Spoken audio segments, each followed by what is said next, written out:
I was conducting a public speaking presentation training skills class in St. Croix in the Virgin Islands on an oil refinery, kind of a cushy gig to get when you're a presentation skills coach. And I was working with 5 engineers one day.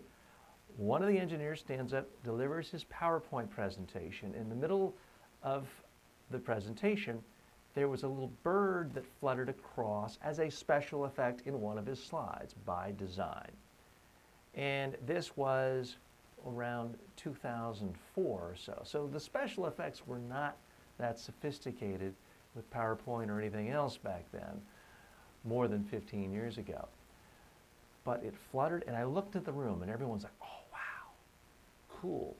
He finished his presentation, and I asked people, what do they think? They said, oh, that was really cool. They were saying, how did you do that? How did you get that special effect? How did that flutter happen? I said, so we're all in agreement that was pretty cool, right? That was interesting, right? That was a nice special effect, right? Everyone agreed that that was a really interesting thing to have in the PowerPoint slide and in this presentation. But then I had to be the skunk at the party. I said, okay, now, who can tell me what the point of that slide was, of that animation, that special effect, and anything on that slide? All of a sudden, all the hands that were up in the air went down. Then I asked another question. Who can tell me anything that your colleague said during that presentation? Any message, fact, number?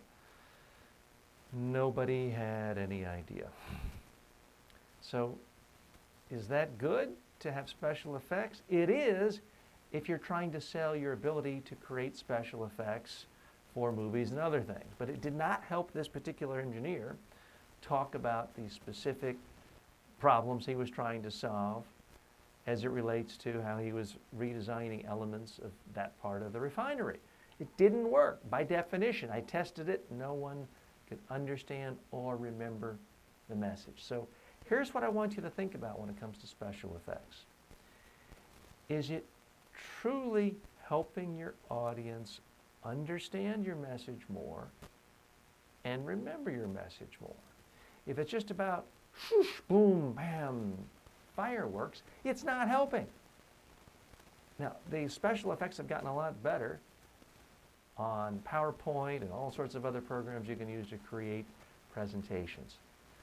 But still, if someone wants to see flashy special effects, they can go watch a movie produced by Hollywood or Bollywood or a lot of places these days. They don't need you.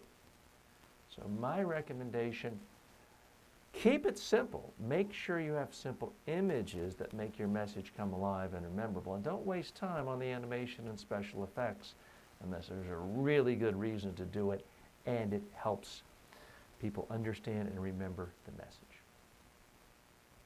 Okay, so why did I tell that story? It just dramatizes how sometimes we think a special effect is really cool, but it's actually a waste of time. I try to convince people not to use special effects in most presentations most of the time, because in my experience, 100% of the time, they'll use that as an excuse not to rehearse their presentation. You're far better off using your time to rehearse your presentation on video to make sure it's good than to start down this black hole. Because once you start on a little special effect, even something as simple as a little bird fluttering across, you can tweak it for the next 2, 3, 4 hours, or 2, 3, 4 days.